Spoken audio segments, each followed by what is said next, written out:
बात होगी 24 की लड़ाई की, लोकसभा चुनाव की, जिसके लिए खेमे बंदी। एनडीए तो अपनी जगह मुकम्मल खड़ा है।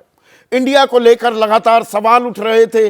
उन सवालों के क्या आज इंडिया गठबंधन की जो बैठक हुई, 28 दल मिले दिल्ली में, अभी कुछ देर पहले यह बैठक खत्म हुई है। तो इंडिया, उसका खांचा सांचा क्या तैयार हो गया है? अब एनडीए बनाम इंडिया की लड़ाई तय है क्या, या अभी बहुत कुछ होना बाकी है? और यह मैं किस लिए कह रहा हूं, क्योंकि जो सिलसिला 23 जून को पटना में शुरू हुआ था विपक्षी महागठबंधन को लेकर, तैयारियां तो पिछले साल सितंबर से चल रही थी, लेकिन पहली औपचारिक बैठक 23 जून को पटना में हुई थी। उसके बाद 17 से 18 जुलाई बेंगलुरु, जहां नामकरण हुआ, इंडिया गठबंधन नाम रखा विपक्ष ने अपने गठबंधन का। 31 अगस्त और 1 सितंबर को मुंबई में बैठक हुई, और अब 3 राज्यों में कांग्रेस की करारी हार के बाद, हिंदी पट्टी की बात कर रहा हूं, यह बैठक कांग्रेस ने ही बुलाई थी और 28 दल के नेता पहुंचे, सभी बड़े नेता थे। इसका एक हासिल, एक बड़ा हासिल, कांग्रेस की तरफ से मल्लिकार्जुन खड़गे, सोनिया गांधी, राहुल गांधी थे, तो एनसीपी के शरद पवार, टीएमसी की सर्वे सर्वा ममता बनर्जी, डीएमके के एमके स्टालिन, जेडीयू की तरफ से नीतीश कुमार, आरजेडी की तरफ से लालू प्रसाद यादव, समाजवादी पार्टी के अध्यक्ष अखिलेश यादव, आम आदमी पार्टी के संयोजक अरविंद केजरीवाल, उद्धव ठाकरे, हेमंत सोरेन, ये वीडियो कॉन्फ्रेंसिंग से जुड़े थे। बाकी सब फिजिकल प्रेजेंस अपनी दर्ज कराते दिखाई दिए। फरूक अब्दुल्ला, महबूबा मुफ्ती, जयंत चौधरी, आरएलडी के सीताराम येचूरी, सीपीएम के डी राजा, सीपीआई के दीपांकर भट्टाचार्य, सीपीएमएल के महासचिव कृष्णा पटेल, लंबी फेहरिस्त है, सब पहुंचे। तो क्या जो मतभेद जमा मनभेद इंडिया खेमे में पिछले कुछ दिनों में और पिछले 1 महीने की खास बात की जाए, जो दिख रहे थे, क्या वो पाट लिए गए हैं? बहुत सारे दलों को यह दिक्कत थी कि कांग्रेस अपनी हेकड़ी जमा रही है, पुश ओवर कर रही है विपक्षी दलों के बाकी नेताओं को, जैसा हमने मध्य प्रदेश में देखा। सीधे कांग्रेस और अखिलेश यादव में एक तनातनी होते देखी। जेडीयू ने भी अपने उम्मीदवार उतार दिए थे मध्य प्रदेश में। आरएलडी अलग थी कांग्रेस से। राजस्थान की बात की जाए, वहां हनुमान बेनीवाल अपने आप में एक संभावित विपक्ष के गठबंधन में शामिल होने वाले व्यक्ति हो सकते हैं। वो एनडीए में थे, आज कहां हैं? वो बीच में अधर में लटक रहे हैं। तो ये मतभेद और मनभेद क्या पाट लिए गए हैं? बैठक चली, और बैठक में एक खास बात यह भी हुई, भाई मोदी के सामने कौन? यह सवाल बीजेपी की तरफ से लगातार उठाया जाता है।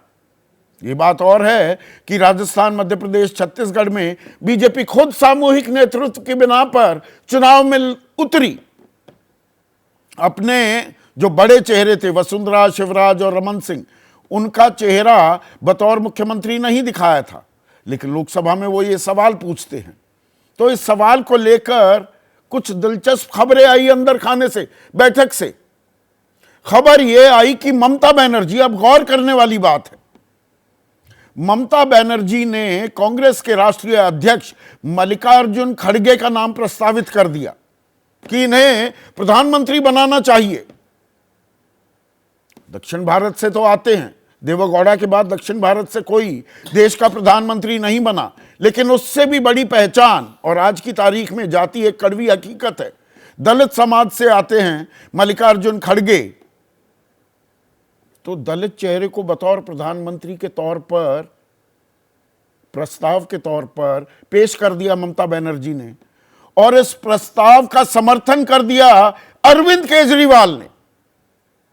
यह खबर आई तो देश का पहला दलित प्रधानमंत्री, क्या ये नैरेटिव भी बनाएंगे? हालांकि खुद मल्लिकार्जुन खड़गे ने इन बातों को एक तरह से खारिज करते हुए दिखाई दिए। अपनी उम्मीदवारी से उन्होंने मना नहीं किया, लेकिन कहा पहले चुनाव जीतना है, चुनाव के बाद तय कर लेंगे प्रधानमंत्री। तो फिर एक ट्विस्ट भी आया, और वो ट्विस्ट ये कि सीपीएम के महासचिव सीताराम येचुरी ने कहा कि ये प्रस्ताव तो रखा ही नहीं गया। दीपांकर भट्टाचार्य जो महासचिव हैं सीपीएमएल के, वो कह रहे हैं कि नहीं, ऐसी कोई बात ही नहीं हुई।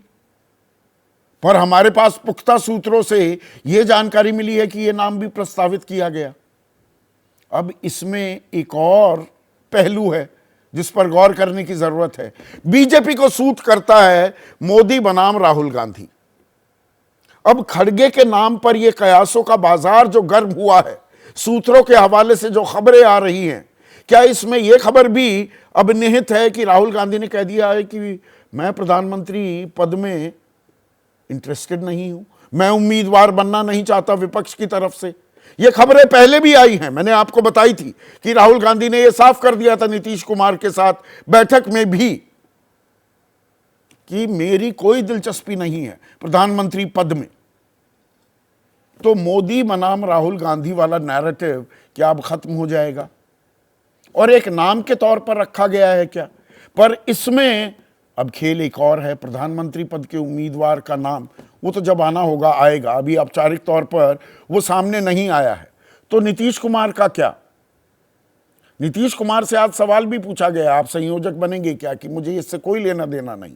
लेकिन जेडीयू जो उनकी पार्टी है वो लगातार कह रही है कि संयोजक तो नीतीश कुमार को बनना चाहिए, और विपक्षी जो गठबंधन है उसमें गैर कांग्रेसी कोई संयोजक होना चाहिए। गठबंधन धर्म का तकाजा तो यही कहता है। पर संयोजक की भी आज कोई घोषणा नहीं की गई है, और सीटों का जो बंटवारा है वो लाख टके का सवाल अभी तक अटका हुआ है। इसके लिए प्रदेश इकाइयों को यह जिम्मेदारी सौंप दी गई है। आखिरी फैसला आलाकमान लेंगे हर पार्टी के, यह बताया गया है।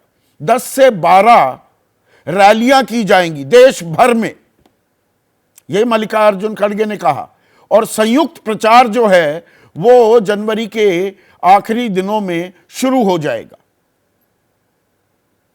तो कोई साझा न्यूनतम कार्यक्रम भी सामने आएगा क्या? और सीटों के बंटवारे की जो बात है, अब सीटों की बंटवारे में क्या अखिलेश यादव तय करेंगे कि उत्तर प्रदेश में किसको कितनी सीटें दी जाएं? ममता बनर्जी ये तय करेंगी पश्चिम बंगाल में, नीतीश कुमार और लालू प्रसाद यादव तय करेंगे ये बिहार में, शरद पवार और उद्धव ठाकरे करेंगे ये तय महाराष्ट्र में? ये अपने आप में सवाल है। लेकिन क्या कांग्रेस की अगुवाई अब अरविंद केजरीवाल को भी मंजूर है? अगर अरविंद केजरीवाल ने ममता के इस प्रस्ताव, और ये आया है अगर, और उसका समर्थन किया है अरविंद केजरीवाल ने, तो दिल्ली की 7 सीटों और 13 सीट पंजाब में क्या वो कांग्रेस के साथ गठबंधन करने को तैयार हैं? या पिछले कुछ दिनों में, और खास 13 दिसंबर के बाद संसद में जो सेंधमारी हुई और 14 दिसंबर को 14 सांसदों को निलंबित कर दिया गया, कल 78 सांसदों को निलंबित किया गया, आज फिर 3 दर्जन से ज्यादा सांसदों को जो निलंबित कर दिया गया है, विपक्ष के पास अब कोई चारा ही नहीं बचा है। Their back is to the wall, और उसी बात को लेकर अब ये एका दिखाई भी दे रही है।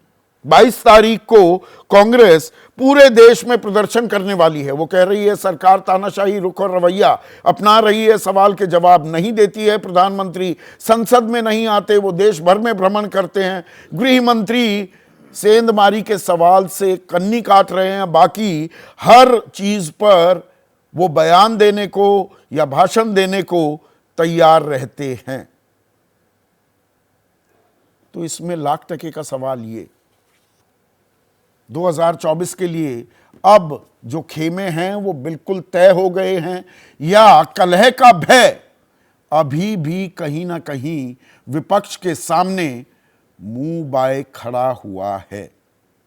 इसी पर आज हम चर्चा करने वाले हैं। लेकिन पहले सुनिए मल्लिकार्जुन खड़गे ने इस बैठक के बाद क्या कहा। हमने पहले सभी लोग जीत के आना है, जीत के लिए क्या करना उसके बारे में हम सोचे।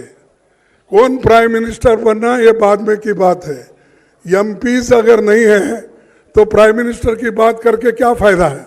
तो इसीलिए हम पहले अपनी संख्या बढ़ाने के लिए एक होकर सभी लोग लड़के हम मेजॉरिटी लाने की कोशिश करेंगे। और बीजेपी आज जो और मोदी जी बहुत इतना 1-2-3 इलेक्शन होने के बाद उनको तो इतना घमंड आया कि अब देश में मेरे सिवाय कोई नहीं बचेगा, या दुनिया में भी मैं एक ही लीडर हूँ प्रचार करते हैं। तो हम पहले जीतने की कोशिश करेंगे और एक होकर जीतेंगे। और इस बैठक से पहले की थोड़ी पृष्ठभूमि भी आपके सामने साफ कर दूं। मुलाकातें किसकी हुई? औपचारिक बैठक से पहले ममता और अखिलेश यादव मिले, केजरीवाल और स्टालिन की मुलाकात हुई, उद्धव और ममता की मुलाकात हुई, केजरीवाल और उद्धव की मुलाकात हुई, और ममता और केजरीवाल की मुलाकात हुई। अब केजरीवाल, इन्हें ईडी का समन आया हुआ है, परसों ईडी के सामने पेश होना है। खबर यह भी आ रही है कि उनको कल विपस्सना के लिए जाना है या आज ही वो निकल सकते हैं। तो केजरीवाल भी अब जिस तरह से मुलाकात कर रहे हैं, इनमें से वो लोग हैं। ममता ने भी आंखें तरेरी थी, अखिलेश यादव नाराज चल रहे थे कांग्रेस से, एमके स्टालिन भी 6 तारीख को जो बैठक होने वाली थी कि अरे हमें तो बताया नहीं, हमारे यहाँ तो बाढ़ आई हुई है। तो ये लोग अब क्या सेम पेज पर आते दिखाई दे रहे हैं, या ये मजबूरी भी हो गई है विपक्षी महागठबंधन की? ऐसे में आज का सीधा सवाल, और सवाल 24 से ही जुड़ा है, इंडिया की एकता तय या कलह का भय, यह अभी भी बरकरार है। और 24 का चुनाव विपक्ष का खड़गे पर दांव। जैसे ही घड़ी का काटा दोपहर 2:30 पे आए, बबीता जी का दिल सास बहू साजिश के लिए मचल जाए। और ये है इनकी बहू, पूरे दिन ऑफिस की टेंशन हो जाए गॉन जब ये करें अपना फेवरेट शो फ्री टाइम पे ऑन। इनकी तरह आप भी देखें अपना फेवरेट शो अपने टाइम पर और डाउनलोड कीजिए एबीपी लाइव ऐप अपने स्मार्ट टीवी पर।